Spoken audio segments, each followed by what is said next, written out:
క్షమించండి. ఎందుకంటే ఈ ఒక సమస్య నేను ఎవరి కోసం అయితే పోరాడుతున్నానో మా స్టూడెంట్స్ కోసం అండ్ మా కాలేజీలో ఆపోజిట్లో ఉన్న పని చేసుకుంటూ ఉన్న ప్రజల కోసం అండ్ వ్యాపారాలు చేసుకుంటున్న ప్రతి ఒక్కరి కోసం. అండ్ నేను ఫస్ట్ నుంచి దాని మీద మాట్లాడుతుంటే అది తప్ప డైవర్షన్ చేస్తూ నా మీద అటాక్లు చేస్తూ నా కుటుంబ సభ్యులను లాగుతూ నన్ను ఒక మనిషిని ఎన్ని విధాలుగా ఇబ్బంది పెట్టాలో అన్ని విధాలుగా ఇబ్బంది పెట్టేస్తున్నారు. అండ్ భయపడతారు అనుకుంటున్నారేమో, అది జరగని పని, ఈ జన్మకి జరగదు. అది నేను తప్పు చేయలేదు. నా మీద నా భార్య మీద దాదాపు 32 కేసులు వరకు వేశారు. 32 కేసులు ఢిల్లీ నుంచి వాళ్ళ మనుషులతో, తిరుపతి నుంచి, హైదరాబాద్ నుంచి, ఎన్ని కోర్టులు ఉంటే అన్ని కోర్టుల నుంచి, ఎన్ని కలెక్టర్ ఆఫీసులు ఉంటే అన్ని కలెక్టర్ ఆఫీసుల నుంచి, అండ్ అన్ని బోగస్ కేసులే. అండ్ అన్నింటికి నాది ఒకటే రిప్లై, ఎందుకంటే నిజానికి ఒకే వర్షన్ ఉంటుంది, అబద్ధానికి అన్ని వర్షన్స్ ఉంటాయి. క్లుప్తంగా ఈ మధ్య జరిగింది. నేను ఫస్ట్ ఏం చెప్తున్నాను, వీళ్ళు బౌన్సర్స్ చేసుకొని మా వాళ్ళందరినీ కొడుతున్నారు, అక్కడ ఊరు వాళ్ళందరినీ కొడుతున్నారు, స్టూడెంట్స్ని కొడుతున్నారు అని నేను చెప్తూనే వస్తున్నాను. నేను అలా చెప్తూ ఉండగా నేను రాయచోటికి ఒక ఫంక్షన్కి వెళ్ళినప్పుడు ఆ ఫంక్షన్లో ఇక్కడ ఉన్న వాళ్ళందరూ వచ్చి ఒక వ్యక్తి రాకుండా ఇక్కడ వ్యాపారం చేసుకుంటుంటే ఆయన స్టోర్లో దూరి వస్తువులన్నీ ధ్వంసం చేసి కొట్టేసి అక్కడ ఉన్న స్టూడెంట్స్ని కొట్టి అద్దాలన్నీ పగలగొట్టి ఆ వీడియోస్ అన్నీ వచ్చాయి బయటికి. ఇంకా చాలా వీడియోస్ ఉన్నాయి. అన్నీ నేను చంద్రగిరి సిఐ గారికి ప్రతి ఒక్కరికి ట్రాన్స్ఫర్ చేయడం జరిగింది. ఓనర్ ఇంకా కనిపించలేదు, ఆయన ఏమయ్యాడో ఎవరు దీంట్లో ఉన్నారో తెలియదు. కాకపోతే వచ్చి కంప్లైంట్ అది చూసిన వాళ్ళు వచ్చి కంప్లైంట్ ఇస్తున్నా కంప్లైంట్ తీసుకోలేని పరిస్థితి. కంప్లైంట్ రాసిస్తే కంప్లైంట్ బాగాలేదు, ఇది బాగాలేదు, సో ఇంకోటి రాసుకోరండి. ఒక 3 రోజుల తర్వాత కాదండి చెప్తున్నంత కంప్లైంట్ అంటే ఇంక 3 రోజులు అయిపోయింది కదా, ఇంకెందుకు అంటే ఇన్ని రోజులు నేను కొట్లాడుతున్నారని చెప్తూ పోరాటం జరిగే మధ్యలోనే ఇలా వచ్చి అటాక్ చేసుకుని ఎవడేం చేయలేరు ఇక్కడ అని ఒక మాబ్క్రసీ జరుగుతుంది. అండ్ నిన్న రాత్రి కూడా నాకు ఇంటెలిజెన్స్ నుంచి మా హాస్టల్లో ఉన్న సురేష్ అన్నకి ఆ వాయిస్ రికార్డింగ్ కూడా మీకు పంపిస్తాను. ఫోన్ చేసి నేను ఆనరబుల్ సీఎం గారి దగ్గర బందోబస్తులో ఉన్నాను, మనోజ్ గారు అక్కడికి వచ్చారా, ఎందుకు వచ్చారు, మీ హాస్టల్ దగ్గరికి వచ్చారా, ఎఫ్ఐ రెస్టారెంట్ దగ్గరికి వచ్చారా, ఏదైనా ప్రోగ్రామ్ చేశారా. నేను ఆ సార్కి చెప్పాను, సార్ ఇఫ్ ఎనీథింగ్ నన్ను అడగండి.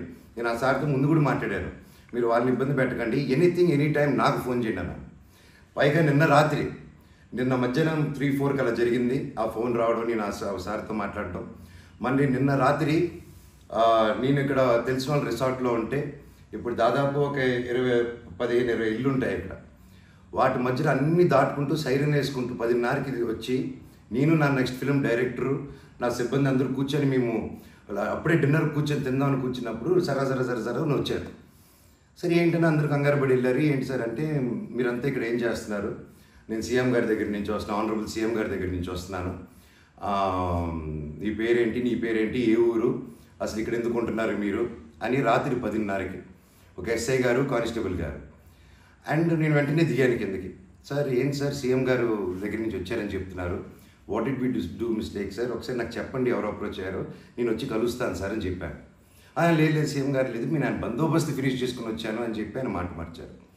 ఓకే సార్ అంటే మేము దాదాపు ఒక 10-15 మంది ఉన్నామండి ఇక్కడ రిసార్ట్లో, ఒక 3 ఇళ్ళు తీసుకుని ఉన్నాం.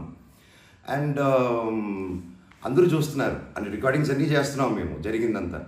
లేదు సార్ ఇలా అన్అఫీషియల్గా కాదు సార్, స్టేషన్కి వెళ్దాము, అక్కడైతే రికార్డింగ్ ఉంటుంది, డైరెక్ట్ డీజీపీ గారి ఆఫీస్కి ఉంటుంది, let's do that recording there sir అని చెప్పి మీ కారు వదండి స్టేషన్కి వెళ్ళి నాకు ఒకటే చెప్పండి, ఆనరబుల్ సీఎం గారి పేరు ఎందుకు తీశారు మీరు, అండ్ మా వాళ్ళని ఎందుకు ఇంటిమిడేట్ చేస్తున్నారు, అక్కడ షాప్ ఇరిగిపోయి అదంతా చేసి నేను కంప్లైంట్ చేస్తుంటే వాళ్ళని ఏం చేయట్లేదు, అది అడిగిన వాడిని మాత్రం ఇలా వచ్చి టార్చర్ చేస్తున్నారు. భయానికంటే ప్రేమ గొప్పదండి, అది నేను నమ్ముతాను. అండ్ నేను మళ్ళీ చెప్తాను, జరిగింది ఇది. అండ్ నేను అక్కడికి వెళ్ళిన తర్వాత పోలీస్ స్టేషన్కి నేను నా కారులో ఎక్కి స్టేషన్కి వెళ్ళాను. వెనకెళ్ళి ఎస్ఐ గారు వస్తున్నారు. స్టేషన్ లోపల ఆగి వెళ్ళిన తర్వాత ఎస్ఐ గారు 500 మీటర్ల దూరంలో ఆగారు. ఆగిన తర్వాత మా వాళ్ళు వెళ్ళి సార్ వెయిట్ చేస్తున్నారు, రండి ఎందుకు వస్తానని కారు తీసి ఆయన వెళ్ళిపోయాడు, ఆయన కానిస్టేబుల్ గారు. నేను లోపలికి వెళ్ళి హెడ్ గారు ఉన్నారు, ఇంకో కానిస్టేబుల్ గారు ఉన్నారు. అయ్యా కెమెరా ముందు మాట్లాడదామని చెప్పి, అయ్యా ఇలా వచ్చి నన్ను డిస్టర్బ్ చేశారు, ఎందుకు చేశారంటే ఎస్ఐకి ఫోన్ చేసి నేను తీయట్లేదు సార్ అంటే స్పీకర్ పెట్టండి అన్నాను, అన్నీ రికార్డ్ చేశారు.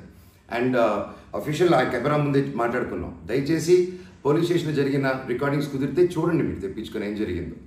ఇదండి జరిగింది. అండ్ ఎస్ఐ గారు రాలేదు, ఎవరు రాలేదు, నేను ఎక్కడే వెయిట్ చేస్తున్నాను. ఈలోగా సిఐ గారు ఫోన్ చేస్తే నాకు మెసేజ్ పెట్టండి సార్, మా వాళ్ళకి నేను ఇక్కడ నన్నే ఇంత ఇంటిమిడేట్ చేసి నన్నే ఇలా తొక్కాలని చూస్తూ ఉంటే ఇంకా మిగతా వాళ్ళందరినీ ఏం చేస్తారు సార్ మీరు, నేను ఊరి దాటాక వాళ్ళని ఏం చేస్తారు సార్, వాళ్ళకి ఏం ప్రొడక్షన్ ఉంది అని చెప్పి అనడం జరిగింది.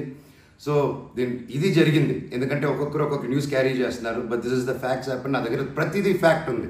నన్ను తప్పు అయితే నా షర్ట్ పట్టుకుని వరే మనోజ్ నువ్వు తప్పురా అని అడగండి మీరు, I'm ready for that.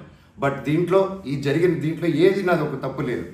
And ఈరోజు కూడా I'm going to meet SP గారు ఈరోజు 5 గంటలకి. ఆయన కలిసి ప్రతి ఒక్క ప్రూఫ్ ప్రతిదీ నా దగ్గర ఉండేది వెళ్ళి తీసుకెళ్ళి చూపించి సార్కి సబ్మిట్ చేయాలనుకుంటున్నాను. థ్యాంక్ యూ సో మచ్ అండి. జై హింద్.